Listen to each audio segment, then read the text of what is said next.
Alhamdulillah wassalatu wassalamu ala Rasulillah wa ala alihi wa sahbihi wa man wala.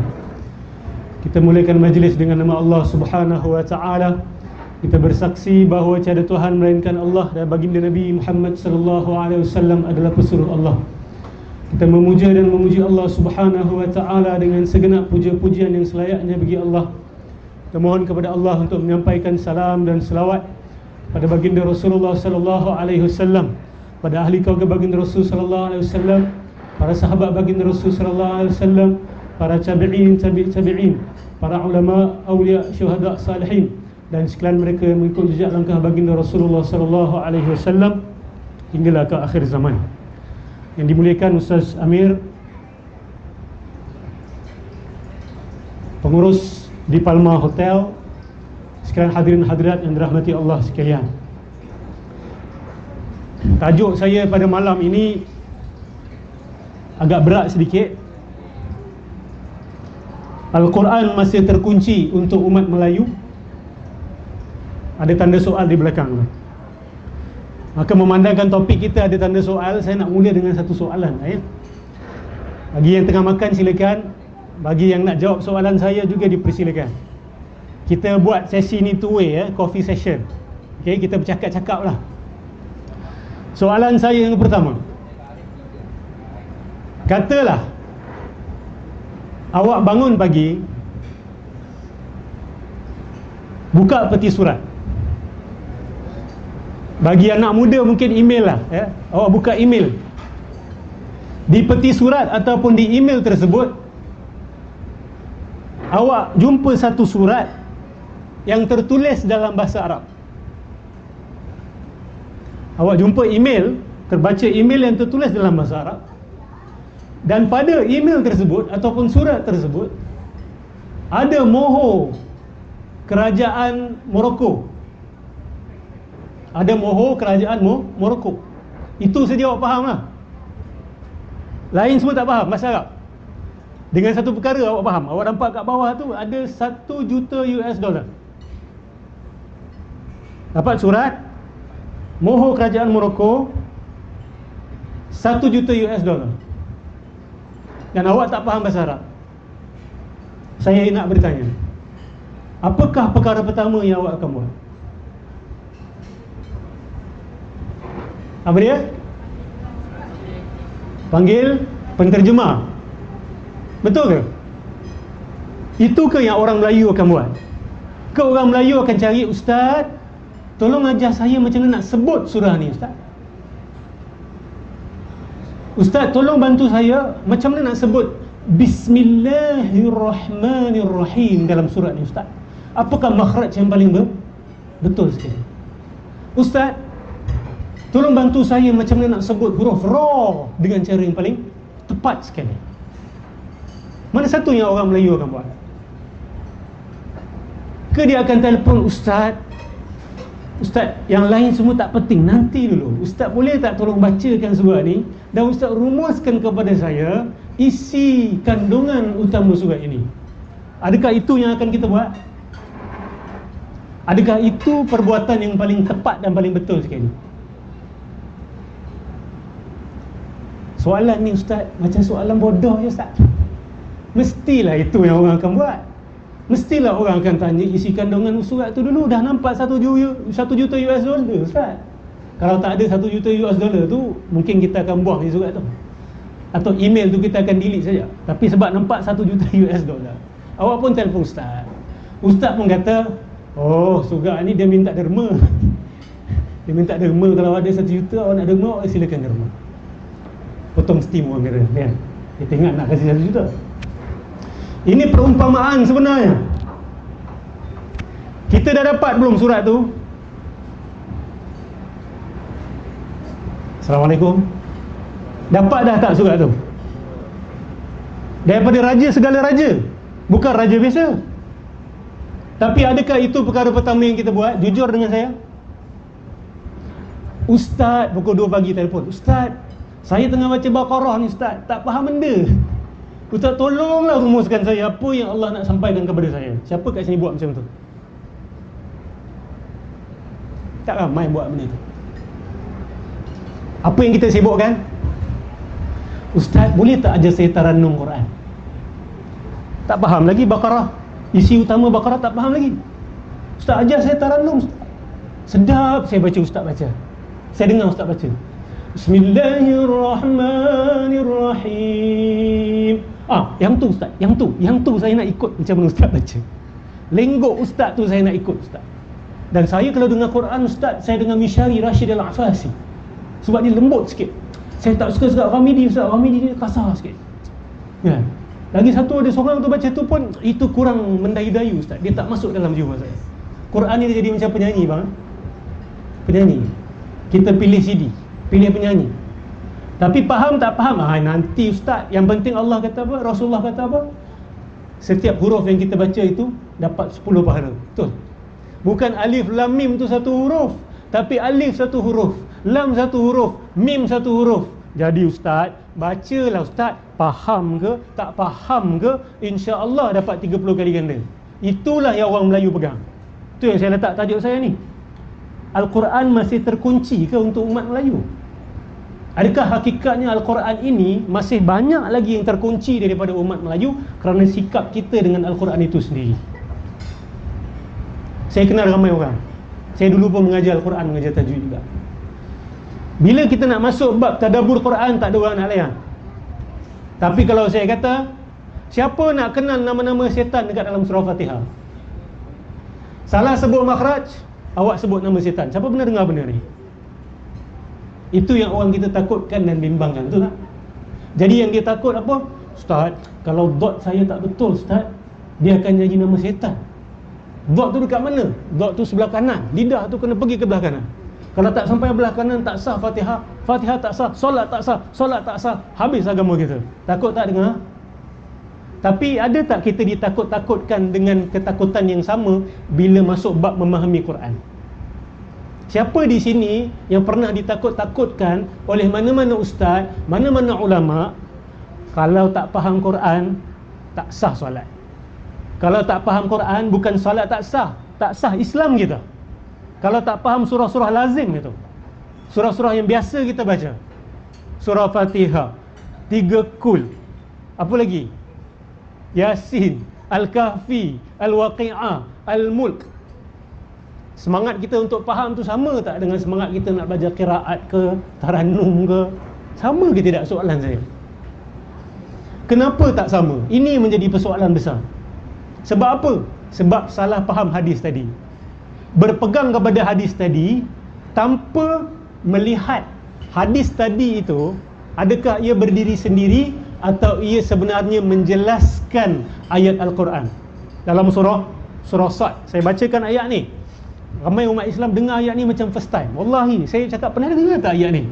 Macam tak pernah dengar ustaz. Cuba dengar betul-betul. Dan kalau faham, kalau pernah dengar, beritahu saya makna dia. Ini antara ayat induk dalam Quran.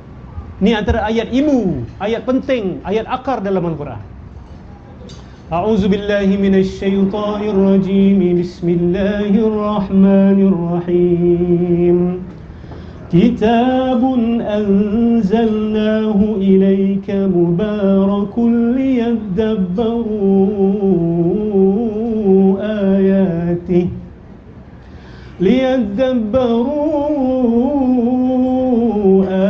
ayatihi wa liyatadhakkara ulul albab. Sadaqallahul azim. Siapa yang nak bantu saya jelaskan makna ayat ni? Atau paling tidak beri saya isi utama ayat ni saja. Kita dengar sama-sama. Kitabun, tahu makna kitabnya? Kitabun anzalnahu. Pernah dengar tak anzalna? Selalu kan? Inna anzalnahu fi lailatul qadr. Kan? Jadi saya tak payah jelaskan lagi sebab Quran ni kita dah baca selalu. Kitabun anzalnahu, dah tahu Kitabun tahu, anzalnahu tahu. Kemudian mubarakun. Mubarak, apa makna mubarak? Kalau bagi negara Arab, hari raya dia bagi Eid Mubarak, hari raya yang diberkati. Maksud mubarak tu mubarakun. Kemudian apa? Liyadabbaru. Liyadabbaru ni apa makna? Siapa ada soalan terus boleh tanya saya, kita bincang-bincang. Kalau ada angkat tangan je atau pembetulan ke apa ke, boleh angkat tangan. Apa makna liyadabbaru? Dengar-dengar dia macam bunyi apa tu? Apa dia? Tak dengar? Tadabbur. Alhamdulillah, tahniah. Terima kasih. Ustaz ke? Oh, memang ustaz, bukan? Okey. Liyadabbaru, supaya kamu tadabburkan Al-Quran, kitab yang kami turunkan, diberkati supaya kamu tadabburkan. Waliyatadzakkara. Apa liyatadzakkara? Tazkirah makna apa? Peringatan. Alhamdulillah, nampak? Sebenarnya kita boleh faham kan? Kadang-kadang duduk satu-satu kita boleh faham sebenarnya. Waliyatadzakkara ulul albab. Ulul albab biasa dengar. Ahmad Albab pernah dengar? Ulul albab lain. Ulul albab, Ahmad Albab tu Ahmad Pintu. Ini lain. Ini ulul albab. Dia ada dua alif lam. Al. Tadi albab satu je. Bab. Ni ulul albab. Al-albab. Ulul albab maksud dia apa? Assalamualaikum wahai umat Islam yang dah selalu baca Quran, dah khatam Quran setiap Ramadan. Kita biasa dengar ulul albab. Jangan beritahu saya kita tak pernah dengar ulul albab.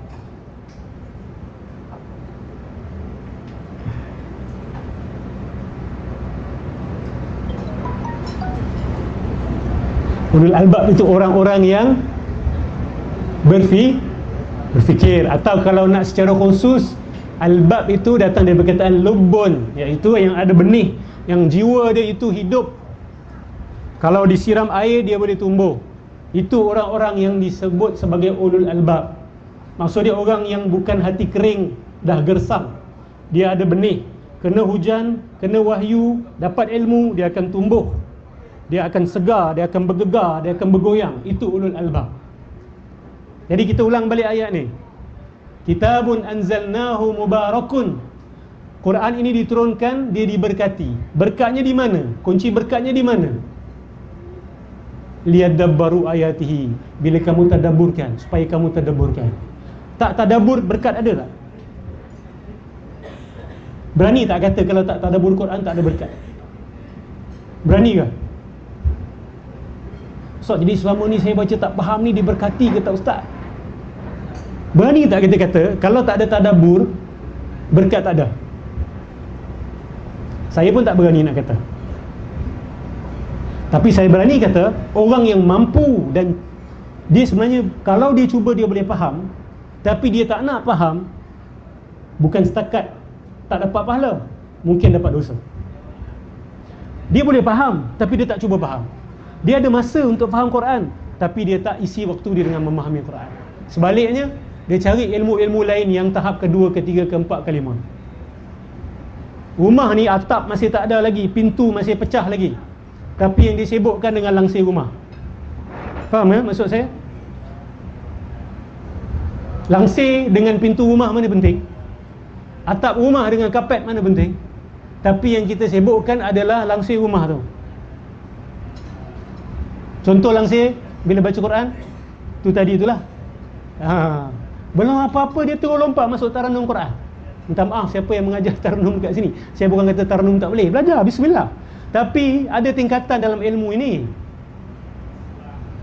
Seperti mana kita buat rumah mula asas, kita marah dengan orang yang rumah asas tak siap, dia sibuk dengan langsir. Begitu juga dengan umat Islam.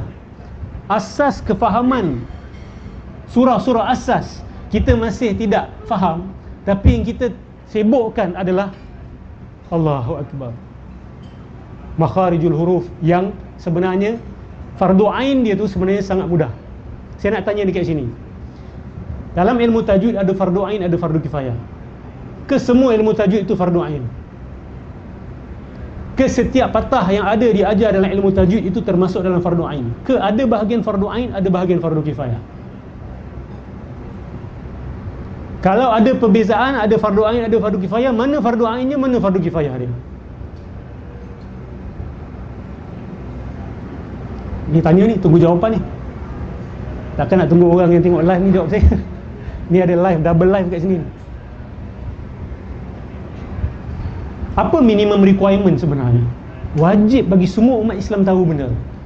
And once you reach that minimum requirement, you tak berdosa kalau you tak tingkatkan. Apa minimum requirement? Dua saja. Makharijul huruf yang asas, makhraj huruf yang asas, dan panjang pendek yang asas. Bila kita sebut makhraj huruf yang asas ni, maksud dia bila baca Quran, orang Arab bila dengar, dia boleh tangkap apa yang kita baca. Siapa yang dah boleh buat benda tu, awak dah lepas minimum requirement. Faham tak?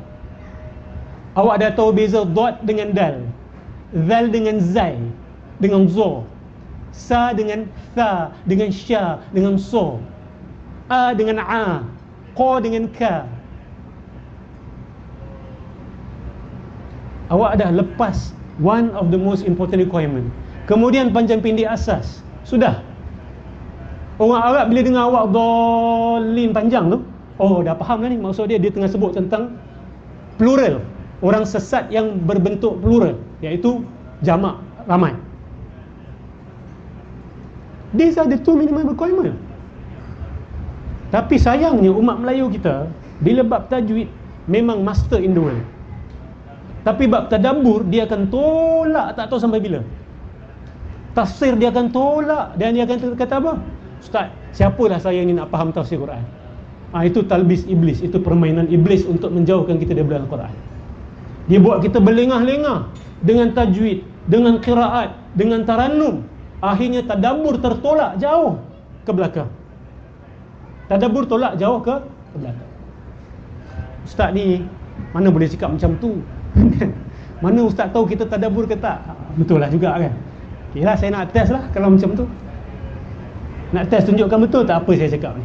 Ni kata-kata masyarakat Islam kita, Melayu kita. Siapa di sini dah hafal surah Al-Ma'un? Alam tara kaifa?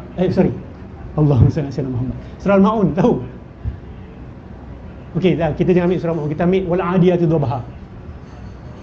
Hafal dah? Bismillahirrahmanirrahim. Wal 'adiyati dhabha, fal muriyati qadha, fal mughirati subha, fa atharna bihi naq'a, fa wasatna bihi jam'a, innal insana li rabbih lakanud, wa innahu 'ala dhalika lashahid, wa innahu li hubbil khairi lashadid, afala ya'lamu idza bu'thira ma fil qubur wa hussila ma fis sudur, inna rabbahum bihim yawma idzin lakhabir. Baik. Dalam surah Al-Adiyat ini ada pantun. Siapa jumpa beritahu saya. Saya ada hadiah untuk awak.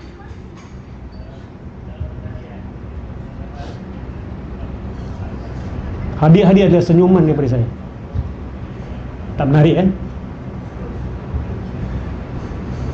Hadiahnya adalah insya-Allah kita sama-sama dapat keberkatan. Dalam surah Adiyat ada pantun. Cuba cari pantun tu.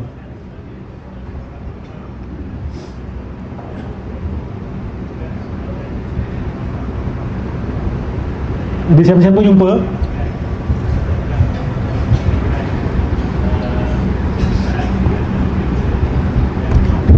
Dalam ayat pertama ada mad asli. Siapa boleh jumpa mad asli? Ayat pertama. Wal 'adiyati dhabha. Mad asli yang pertama dalam wal 'adiyat di mana? Wal kan? Saya tahu ramai boleh jawab. Sekarang saya tanya soalan yang kedua. Beri saya pantun dekat dalam wal 'adiyati dhabha.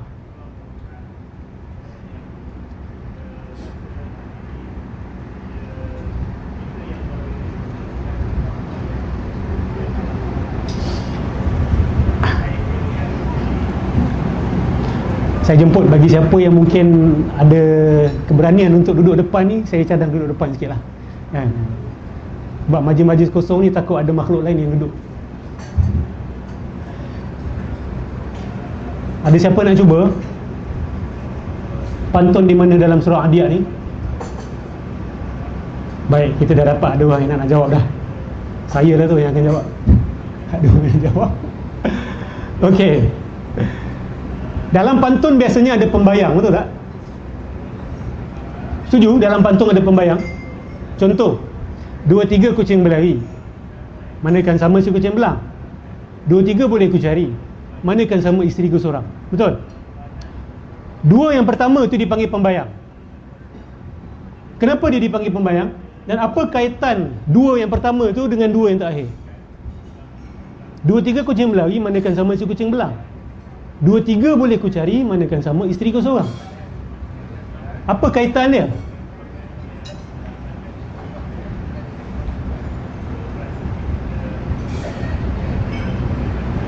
Ustaz, saya nak dengar pasal wal-adiyat, bukan pasal pantun. Apa nanti? Sabar dulu, sabar Ustaz. Faham pantun dulu, awak akan faham wal-adiyat. Sebab kita ni dah lama terpisah daripada sastra. Bila terpisah daripada sastra, Quran pun susah nak faham. Salah satu kunci nak tadabbur Quran, kena dekat dengan sastra. Kena biasa baca pantun, kena biasa baca syair, biasa baca poetry, orang putih punya ke, Arab punya ke. InsyaAllah lepas tu baca Quran lebih flow dia, lebih smooth. Sebab kita jarang, kita rasa benda ni dah outdated, pantun-pantun ni Ustaz. Tapi Quran banyak pantun. Dua tiga kucing berlari ni, kucing biasa dua tiga nak jumpa senang. Manakan sama si kucing belang. Kucing belang susah kan, senang nak cari. Siapa biasa jumpa kucing belang? Saya jumpa sekali-sekala. Yang kita biasa nampak kucing biasa.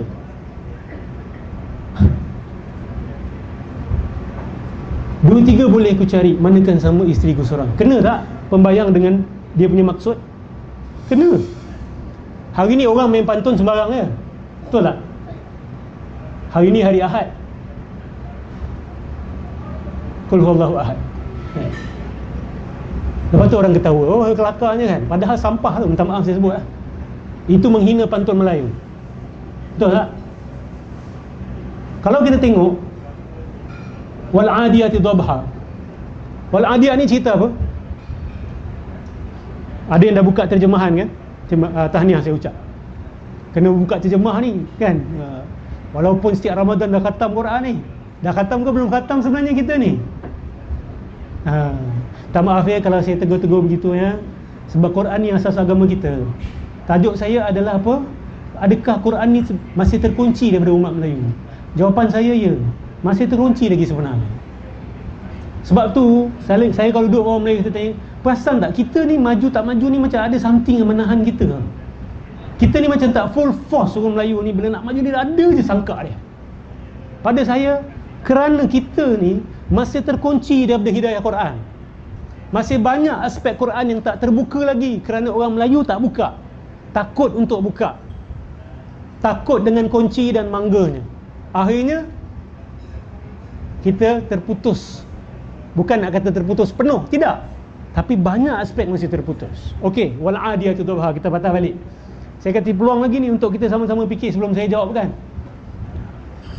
Tak, malam ni jadi monolog je, saya tanya dan saya jawab kan. Ustaz bertanya dan ustaz menjawab kan.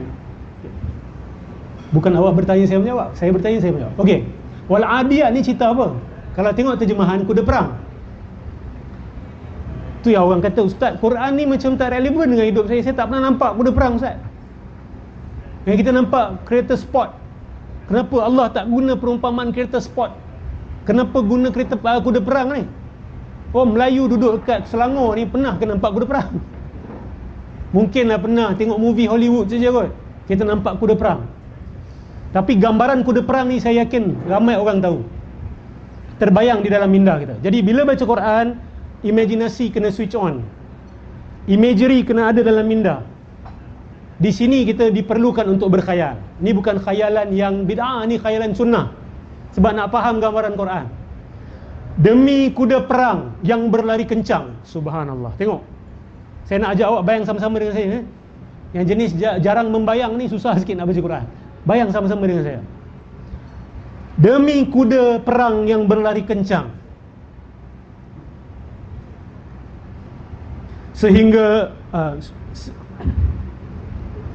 serta mencetuskan api dari telapak kakinya. Okey, daripada nafas itu terjemahan tambahan. Okey, dia punya terjemahan yang asli adalah kuda yang berlari kencang.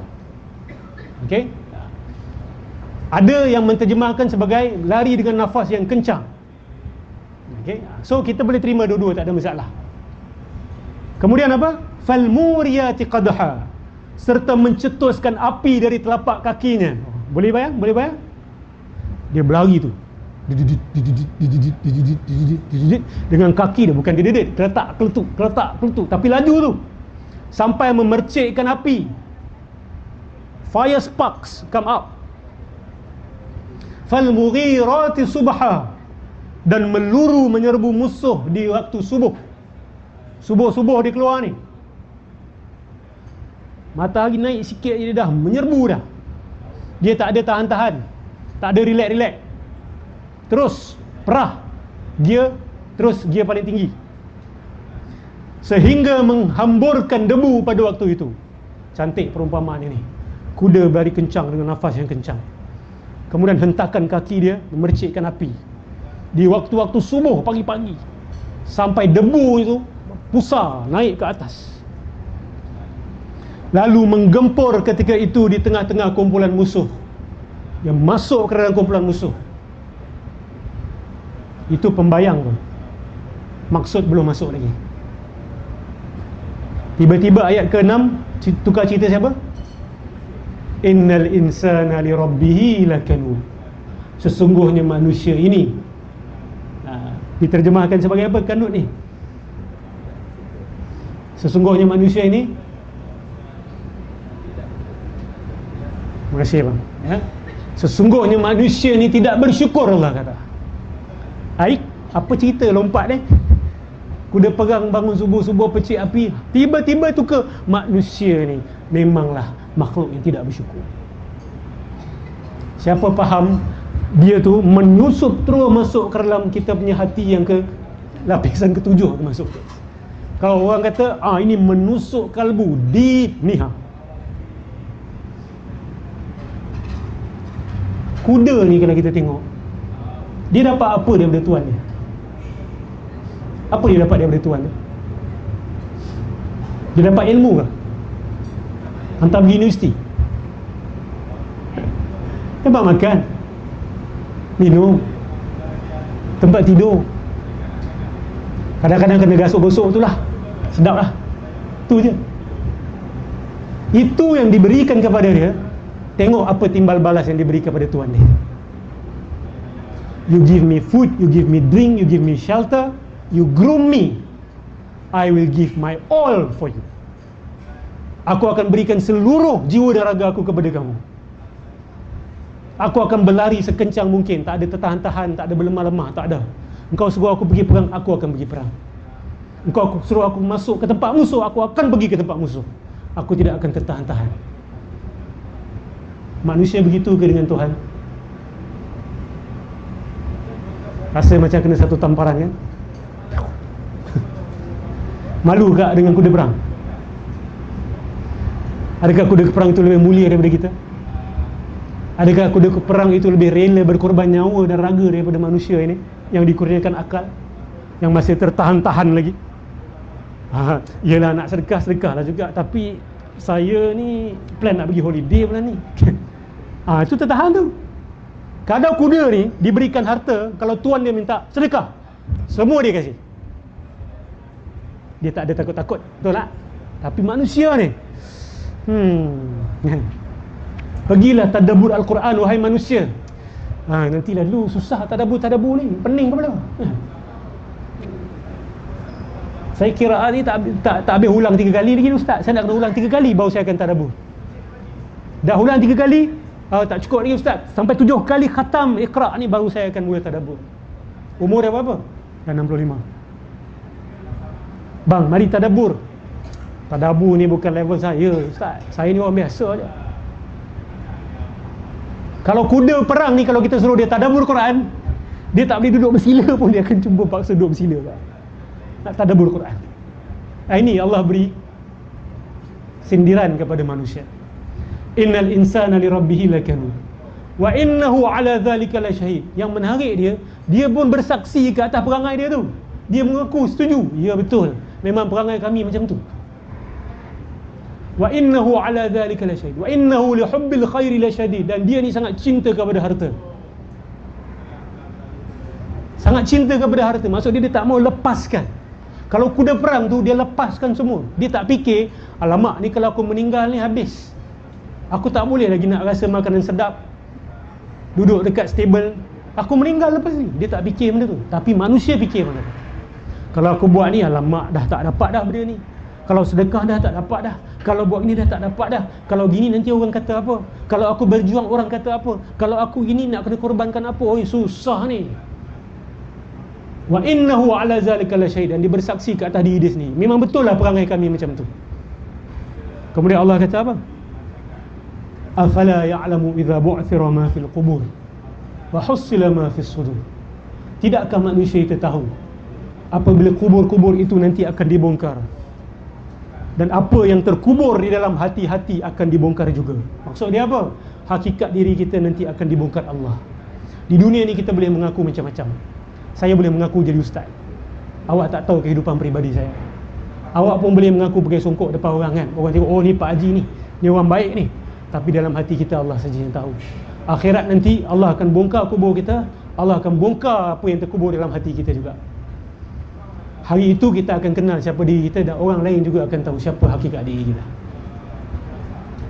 Inna rabbahum bihim yawma idzin la khabir. Tuhan kamu pada hari itu sangat tahu. Sangat tahu dengan hal kamu. Ya, hal mereka. Minta maaf. Rabbahum bihim yawma idzin la khabir. Sangat tahu. Berapa ramai di antara kita yang baca wal adiyat ni nampak pembayangnya dan nampak maksudnya. Kalau dapat pembayang, dapat maksud, efek dia lain tak? Jujur dengan saya. Lepas ni bila solat baca wal adiyat, rasa beza ke rasa sama? Sama je ustaz. Kalau sama je tu bukan ulul albab lah.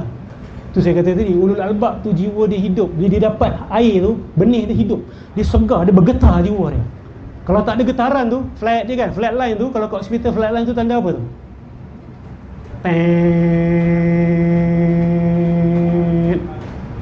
Itu yang dia bagi jiwa mati. Dia sudah tidak ada ombak lagi. Dia sudah tidak ada getaran di dalam jiwa lagi. Okey. Saya test lagi satu lah. Okey. Sekarang buka surah Al-Lail pula. Surah Al-Lail. Surah nombor 92.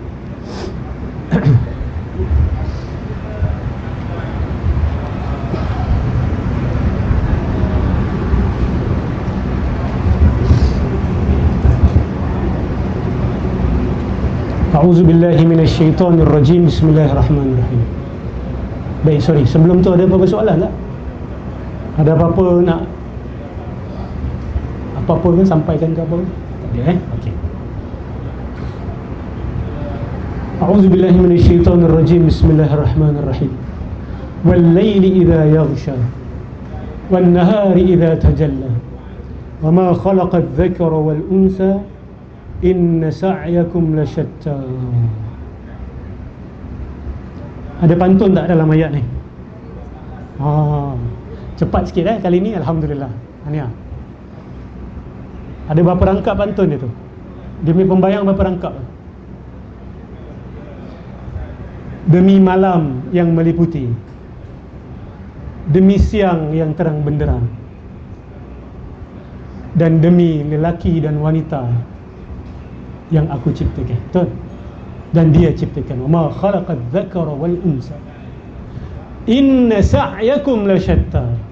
Sesungguhnya usaha kamu, kemampuan kamu, kebolehan kamu lasyatta, berbeza-beza. Apa yang kita faham dari ayat ni? Siapa faham 4 ayat ni, dia faham hubungan harmonis, keseimbangan hubungan lelaki dengan perempuan. Dia akan faham peranan wanita apa, peranan lelaki apa. Feminis kalau baca ayat ni, selesai masalah dia. Inilah rumusan gerakan yang mempertahankan hak wanita dan juga hak lelaki dalam masa yang sama, yang menjelaskan hakikat siapa itu wanita dan siapa itu lelaki dalam masa yang sama. Apa hak dan tanggungjawab masing-masing. Hari ni orang sibuk cerita pasal hak kan, tapi tak cerita tanggungjawab. Betul tak? Mana ada gerakan women's responsibility? Semua sibuk apa? Women's right kan? Ada men's responsibility movement. Mana ada? Itu saja sudah tunjukkan betapa rendahnya tamadun moden hari ini. Dia sibuk dengan tanggungjawab, hak. Tapi Islam tekan tanggungjawab dan hak dalam masa yang sama. Okey. Perasan tak Allah nak cerita apa dalam ayat ni? Nak faham lelaki, tengok pagi. Nak faham perempuan, tengok malam. Siapa yang dah tak tahu siapa diri dia, Ustaz, saya ni perempuan tapi saya rasa macam lelaki, Ustaz. Saya ni isteri kat rumah tapi macam suami. Suami saya pun confused, saya pun confused, Ustaz. Ustaz, saya ni suami tapi macam keputusan semua mem yang buat. Saya nampak isteri saya ni macam lagi pandai daripada saya, Ustaz. Biasa saya dengar lelaki buat pengakuan secara private dengan saya. Isteri saya ni macam boleh hidup tanpa saya. Saya pun tak tahu apa peranan saya dalam hidup ni, Ustaz. Isteri pun kata, Ustaz, saya pun tak tahu kenapa saya berkahwin dengan orang tu, kata Ustaz.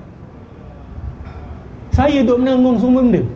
Saya yang kerja, saya yang mengandung, anak saya yang jaga, rumah saya yang urus, keputusan-keputusan penting keluarga pun saya yang buat. Saya tak tahulah kenapa saya kahwin. Ini krisis besar hubungan rumah tangga Islam. Suami tak tahu kenapa dia jadi suami dan macam mana nak jadi suami. Isteri pun tak tahu macam mana nak jadi isteri. Suami nak jadi isteri, isteri nak jadi suami. Tak baca ayat ni. Kalau awak tengok ayat ni, Allah nak beritahu kita, awak nak faham lelaki ni, awak kena tafakur dan tadabbur tentang pagi itu apa. What is the day? What are the elements of day? Apakah ciri-ciri pagi? Then you will get in touch back with your reality. Awak akan kembali faham peranan awak sebagai lelaki. Okey, pagi ni apa? Kali ni saya nak merajuk. Awak tak jawab, saya diam. Saya takkan teruskan. Pagi ni cerah dan segar. Terima kasih. Apa keperluan kita kepada kecerahan sebenarnya? Jadi nampak. Kenapa nak kena nampak, abang? Kenapa nak kena jelas? Kenapa nak kena faham?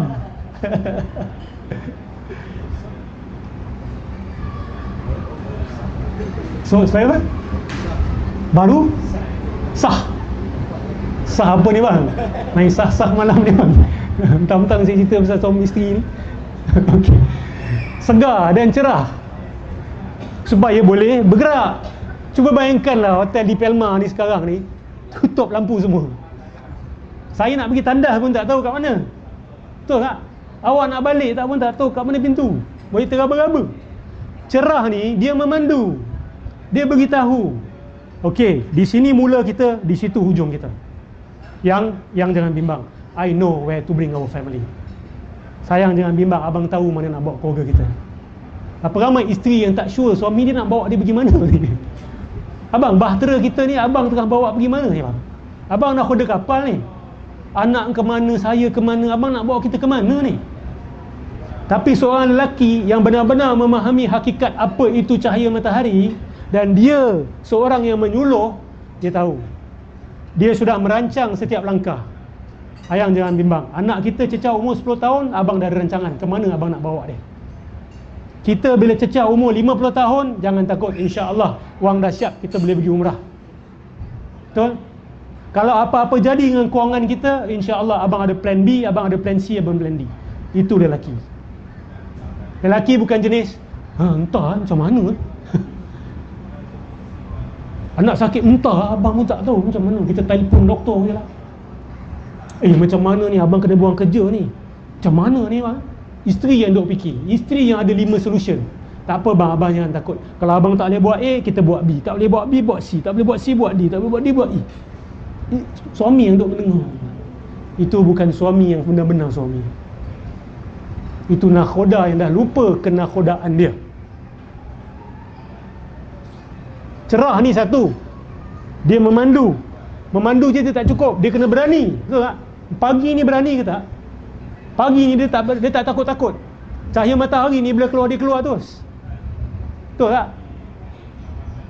Dia tak ada tunggu-tunggu. Dia terus memberikan cahaya dia. Dia tak ada tahan-tahan, tak ada takut-takut. Hari ni ada banyak lelaki yang pandai tapi tak berani. Nak kena tunggu isteri tolak baru dia pergi. Abang jangan takut bang, insya-Allah Allah bersama dengan kita. Kan? Abang cakaplah apa yang abang perlu cakap dengan bos abang tu. Dia dah menzalimi pekerja-pekerja. Ramai pekerja dah ada zalimi. Abang kena tegur berdiri, kena tegur. Kalau semua orang diam, habis. Suami pun jenis, ni kalau aku tegur ni aku kena buang kerja macam mana? Suami pula yang macam tu. Patut suami yang kata apa? Ayang jangan takut. Betul tak? Rezeki di tangan Allah. Kita kena ada pejuang dalam masyarakat kita. Kalau semua orang takut, kecut macam tikus, habis. Masyarakat kita akan hancur, lebur. Tu yang hari ni semua orang takut kan? Kalau saya kata habislah, projek kena potong.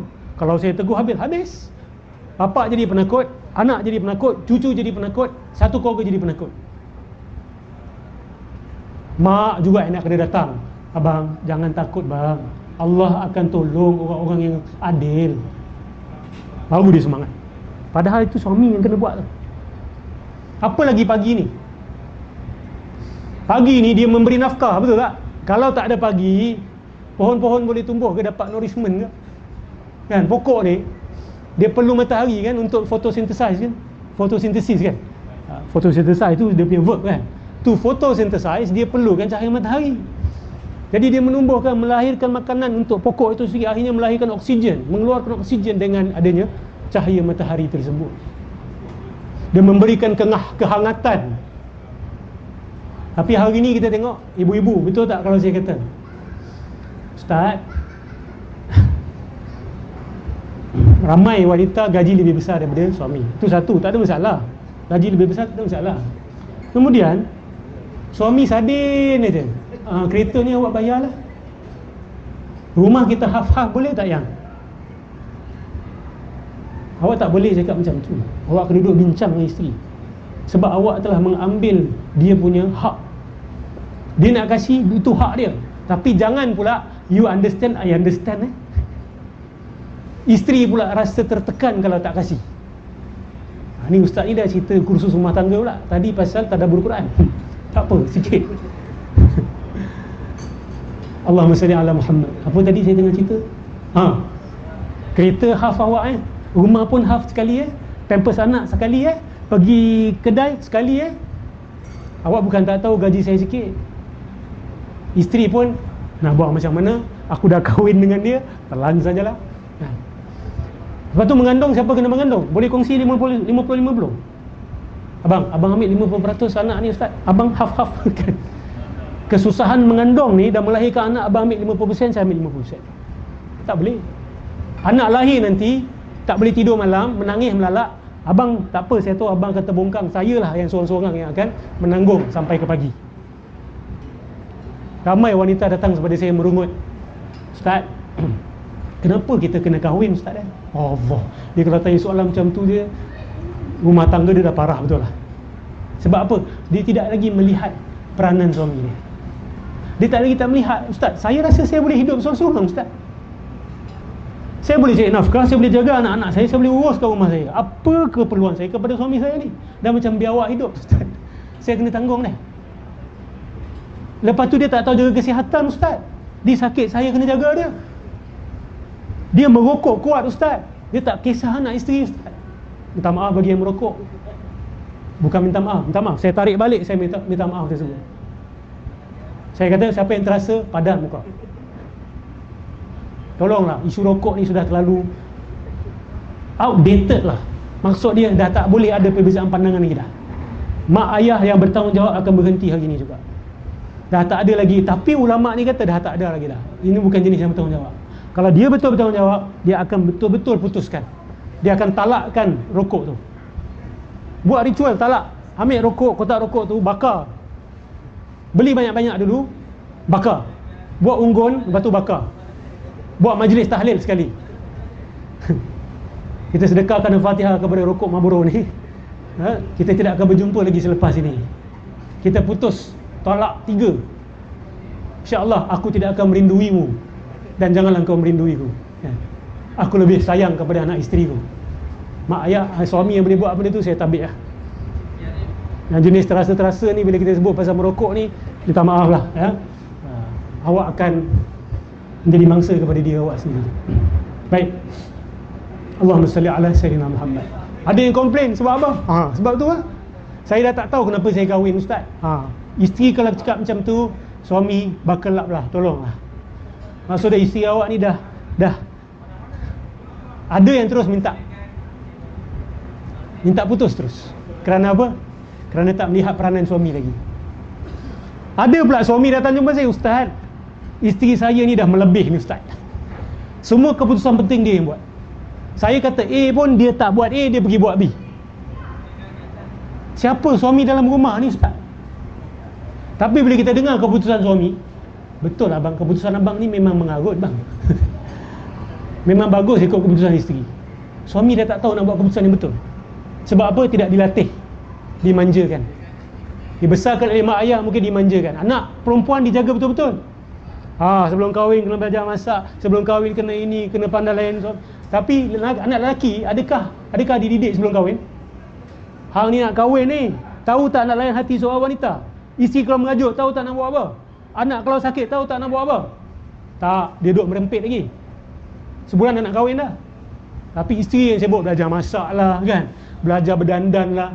Suami belajar apa sebelum kahwin sebenarnya? Saya nak tahu juga. Apa yang ditekankan oleh keluarga Melayu kepada anak lelaki sebelum berkahwin.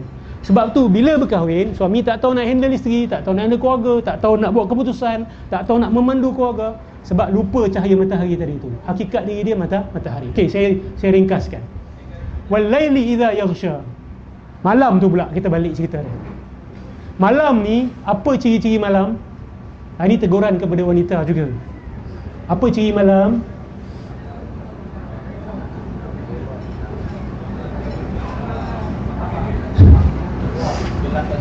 Apa dia bang? Gelap dan menakutkan. Oh iya ke? Allah mak, saya harap isteri abang tak ada kat sini. Gelap dan menakutkan ni malam ni. Okey. Saya hormatlah pada abang. Apa lagi malam ni? Gelap, okey.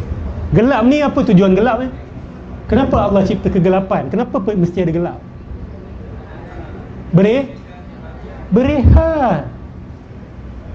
Suami bila balik kerja isteri buat apa? Merehatkan, bukan menambah masalah suami. Suami jejak kaki je, masuk je tanah suci rumah tu dah kena dah. Abang, itu yang berlaku sekarang tu. Nampak dah start dah ni, dah hangat dah ni, dah panas. Itu bukan kerja malam. Kerja malam bukan buat lelaki dah rasa tercabar. Balik rumah tercabar lagi ni. Kat tempat kerja dah kena cabar, balik rumah kena cabar lagi. Abang cakap betul-betul. Abang nampak 5 minit, abang pergi mana? 5 minit lah. Abang cakap betul-betul. Baju wangi ni apa pasal? Saya tak pernah bau abang pakai minyak wangi ni. Abang cakap betul-betul. Bos happy tak dengan abang hari ni? Abang buat kerja betul. Ini bukan kerja malam. Kerja malam ni bukan tu. Kerja malam ni dia menenangkan. Kita baru masuk malam, dah malam dah, waktu nak rehat dah. Malam ni, lagi satu apa tentang malam ni, dia indah kan. Malam ni indah, dia penuh dengan bintang-bintang di langit kan. Sedap lah malam ni kan. Mendamaikan. Golongan ibu, jangan lupa untuk mendamaikan keluarga. Awak tak tahu mendamaikan suami, tak tahu mendamaikan anak-anak, suami dan anak-anak akan cari kedamaian di tempat lain. Saya ulang sekali lagi. Seorang ibu dan isteri yang tidak tahu mendamaikan anak dan suami dia, anak dan suami dia akan mencari kedamaian di tempat lain. Paling baik pun akan mencari kedamaian di tepi laut memancing. Ikan tu lebih mendamaikan dia daripada awak kadang-kadang. Menunggu duduk berjam-jam tu sampai joran tu tertarik tu lebih menenangkan dia daripada tengok muka isteri kadang-kadang. Ini menyedihkan. Sebab apa? Dia lupa malam itu. Lupa ciri malam. Ustaz, saya rasa betul lah Ustaz. Saya dah lupa lah diri saya Ustaz. Kalau lupa, malam ni balik, buka tingkap, buka rumah tu, tengok malam. Wahai malam, siapakah kamu dan siapakah aku? Lepas tu buat pantun, buat sajak. Kenapa Allah taburkan bintang-bintang? Kenapa malam itu gelap? Dia bukan setakat menenangkan, dia juga menutupi.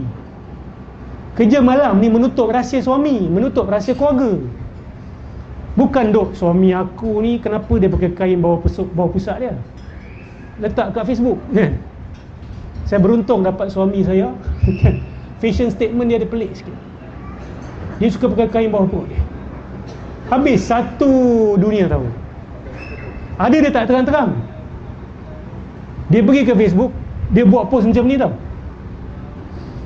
Apalah nasib seorang isteri yang merindukan suaminya.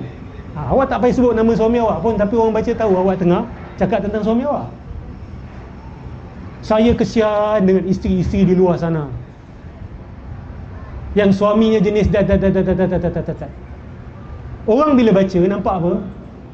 Oh, mungkin dia ada masalah dengan suami dia juga ni. Orang manusia kan macam tu, dia akan spekulasi kan. Lah orang dah bersangka buruk dengan suami awak sendiri. Sedangkan kerja awak sebagai malam adalah menutup aib, bukan membuka aib. Lagi satu malam ni dia menutupi diri, dia bukan menunjuk-nunjuk diri dia. Pakai seksi-seksi kan, make up. Nak keluar bawa make up, kat rumah dia tak make up. Make up dia untuk orang luar, bukan untuk suami. Banyak orang komplain dengan saya, Ustaz, isteri saya ni bila nak keluar, semua jenis make up yang mahal-mahal dikeluarkan Ustaz. Tapi bila kat rumah, suami terasa tak? Sebab apa? Sebab dia menunjukkan keindahan dia keluar, dia tidak menunjukkan keindahan bersih. Okey, saya tak mahulah mempanjangkan benda ni. Jadi kalau kita tengok ayat 1 sampai 4 ni, siapa yang tak tadabbur, dia akan terkunci kefahaman dia. Dia tak akan dapat kandungan utama yang ini disampaikan dalam surah tersebut. Dapat ke tak dapat kalau tak tadabbur, saya tanya? Do you get the meaning? Dapat ke efek tu? Tak dapat. Sebab tu saya kata banyak Quran masih terkunci daripada orang Melayu. Baik. Siapa dekat sini biasa kata, Ustaz, saya ni bukan tak nak faham Quran, tapi saya ni orang biasa je Ustaz. Saya orang awam.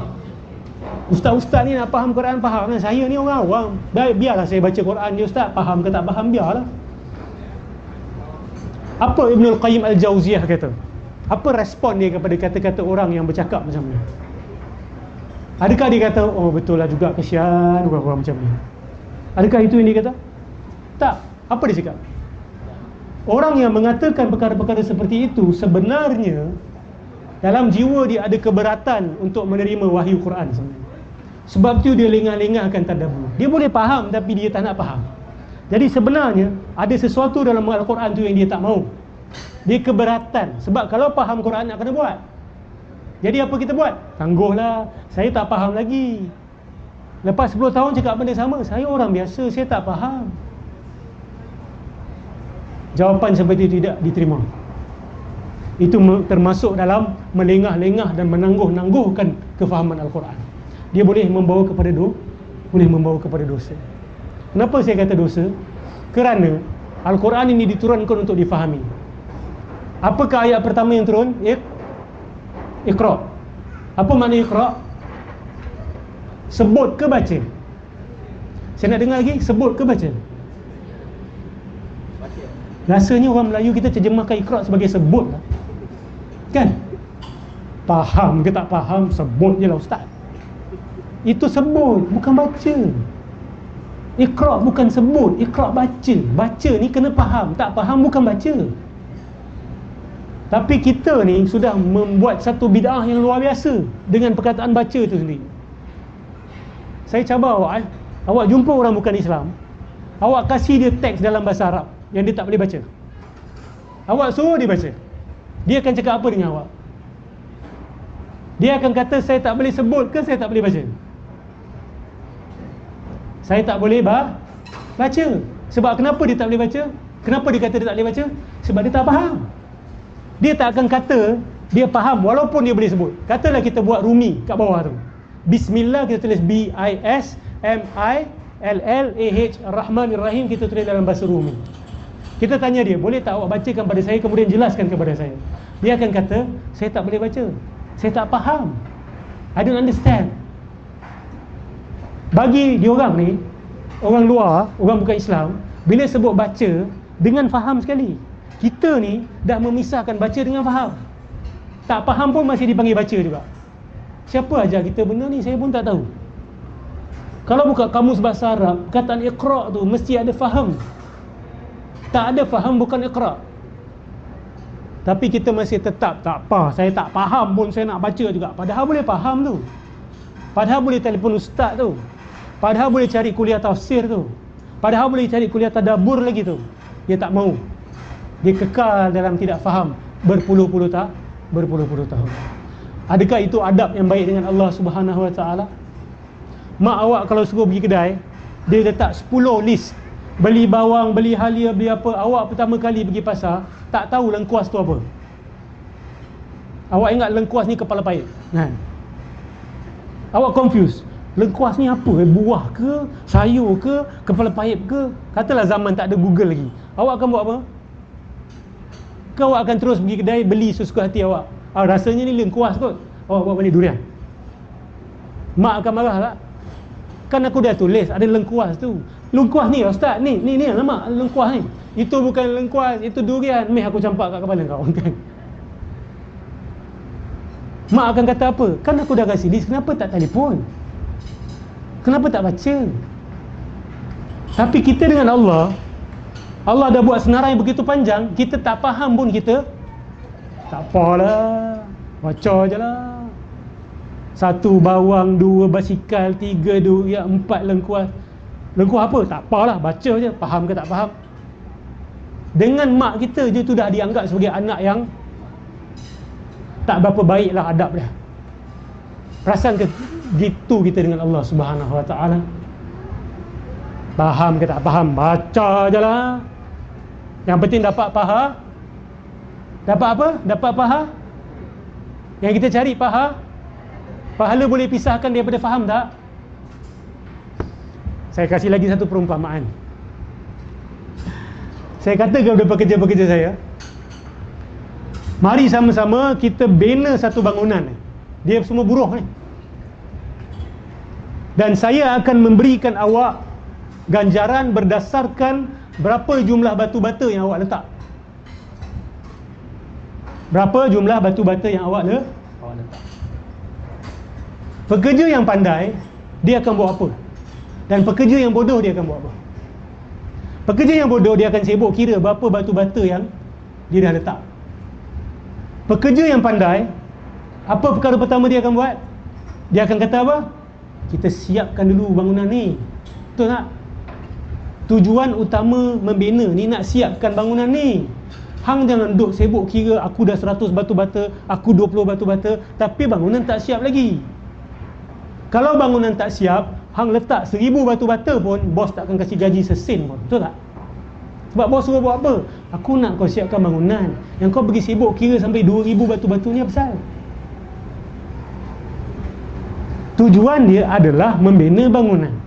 Membina bangunan itu tujuan utamanya. Bukan kira berapa banyak batu bata yang awak dah letak.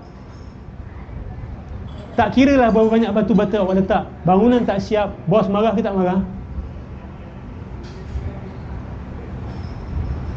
Dia nak bayar ke? Bangunan tak siap. Satu lagi perumpamaan lah saya kasih.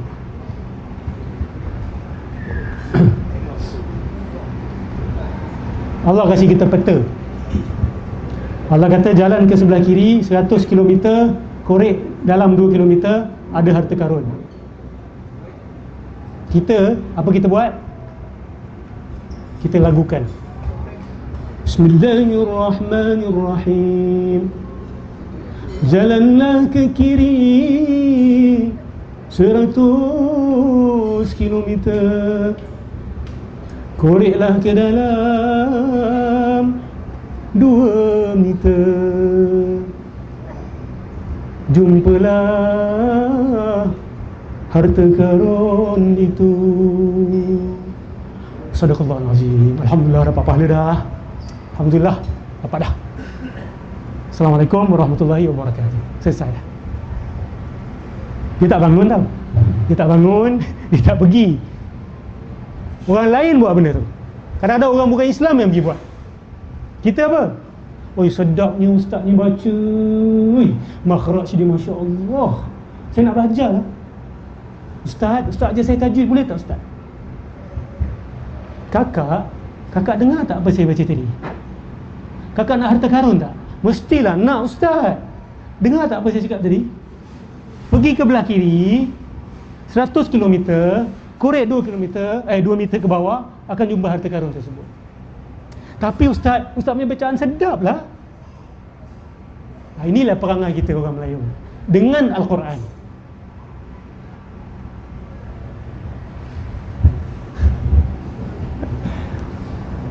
Kita kena buat perubahan ni, tahu.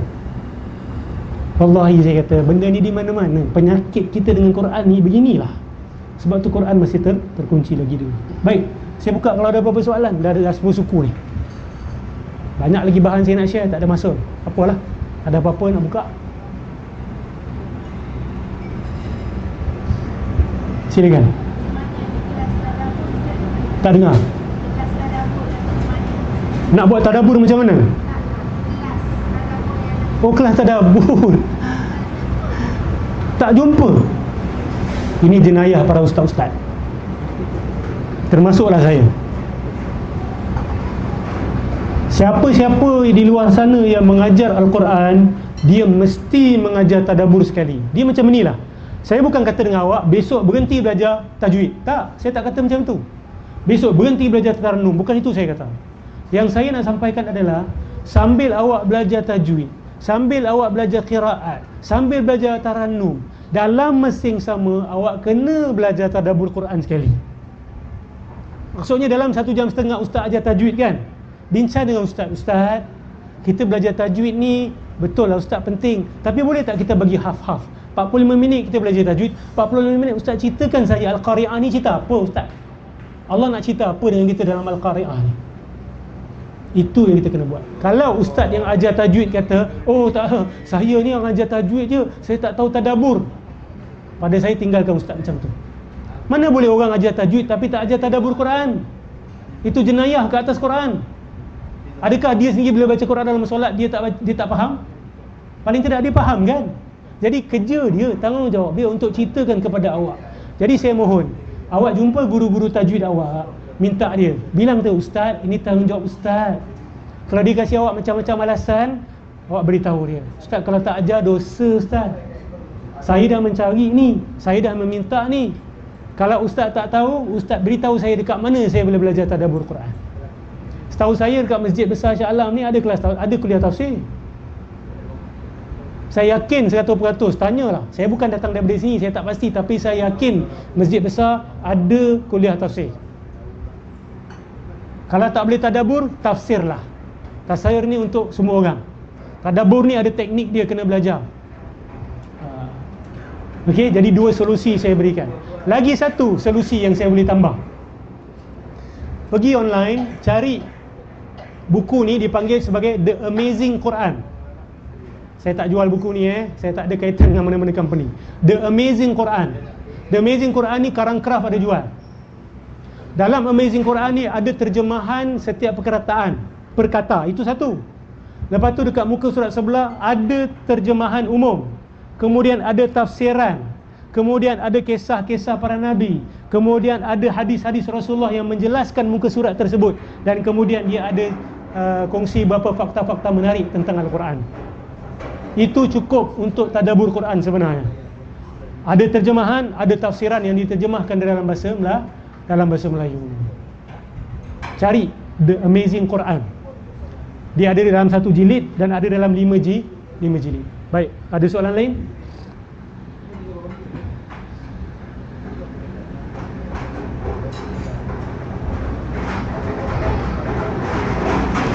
Ustaz Amir, kalau tak ada apa-apa, saya serahkan kepada Ustaz untuk kasih saya cue untuk berhenti.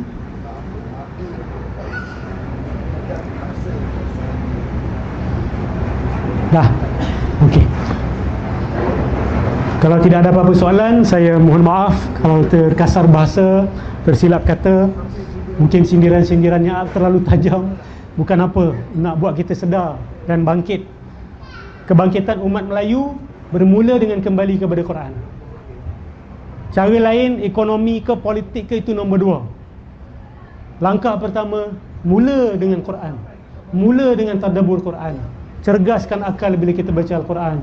InsyaAllah akan terbuka banyak pintu-pintu yang selama ini tertutup, dan kita akan bangkit sebagai sebuah bangsa, sebuah umat Melayu, insyaAllah, Melayu Islam. Wabillahi taufiq wa hidayah.